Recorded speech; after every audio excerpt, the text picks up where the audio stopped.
Fatima Kerimova, une assistante vétérinaire azerbaïdjanaise de 20 ans originaire de Bakou, a été retrouvée morte le 26 juin 2026 dans un appartement loué dans le quartier de Varketili à Tbilissi. Elle avait été étranglée la veille au soir. Son cousin paternel âgé de 26 ans, Emin Aliyev, a été inculpé par contumace pour meurtre aggravé. Fatima et sa sœur cadette Zuleka sont devenues orphelines après le décès de leur mère d'un cancer en 2020 et la mort de leur père 2 ans plus tard à la suite d'une longue maladie.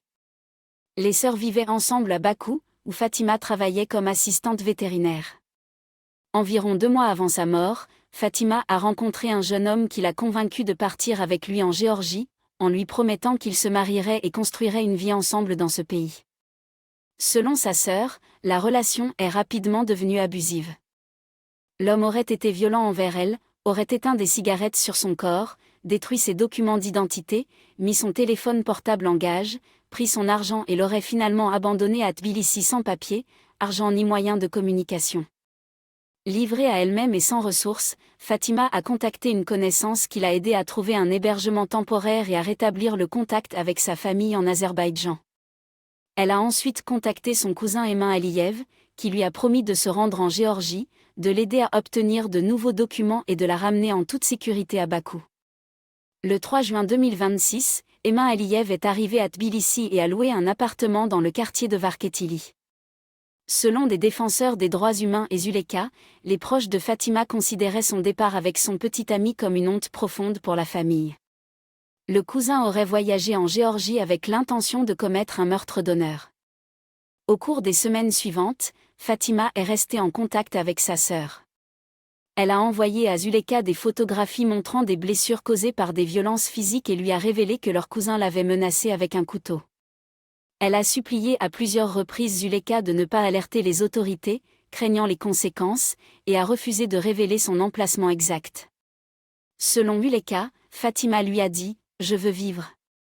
Le parquet géorgien a ensuite établi qu'entre le 3 et le 25 juin, Emin Aliyev avait systématiquement restreint la liberté de Fatima, il lui interdisait de communiquer avec des proches ou d'autres personnes, contrôlait si elle pouvait quitter l'appartement et décidait même des moments où elle était autorisée à manger. Des voisins ont déclaré avoir entendu une violente dispute provenant de l'appartement peu avant sa mort. Le soir du 25 juin 2026, vers 22h, Emin Aliyev a étranglé Fatima dans l'appartement. Selon les autorités géorgiennes, le mobile était une intolérance envers l'égalité entre les sexes. Il a été inculpé de meurtre aggravé en vertu de l'article 109-T du Code pénal géorgien. Le 26 juin, après que Zuleka a perdu tout contact avec sa sœur, la police a forcé l'entrée de l'appartement et découvert le corps de Fatima. Elle a été enterrée en Azerbaïdjan le 30 juin 2026. Après le meurtre, Zuleka a publiquement critiqué les autorités géorgiennes et azerbaïdjanaises pour ce qu'elle a décrit comme un manque d'urgence et de soutien concret. Les enquêteurs géorgiens lui auraient demandé de se rendre personnellement à Tbilissi afin de consulter le dossier, ce qu'elle a déclaré ne pas pouvoir se permettre financièrement. Les autorités azerbaïdjanaises ont indiqué avoir une compétence limitée, le crime ayant été commis en Géorgie.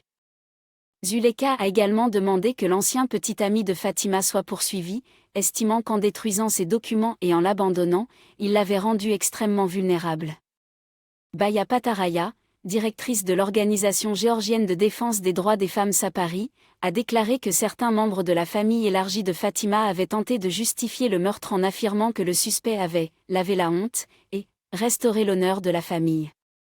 Sapari fournit une assistance juridique à Zuleka et cherche à obtenir sa reconnaissance officielle en tant que représentante légale de la victime dans la procédure pénale. Le parquet général d'Azerbaïdjan a proposé une assistance juridique aux autorités géorgiennes et appelé à une enquête complète, approfondie et impartiale par le biais d'une coopération juridique internationale. Emin Aliyev, résident du district d'Akjabadi en Azerbaïdjan, a ensuite été arrêté en Turquie à la suite d'un mandat d'arrêt international émis par la Géorgie. La procédure d'extradition est en cours. Merci d'avoir regardé cette vidéo et d'aider à constituer une grande base de données d'histoire sur les crimes d'honneur. Abonnez-vous à notre chaîne, Crimes d'honneur, sur YouTube.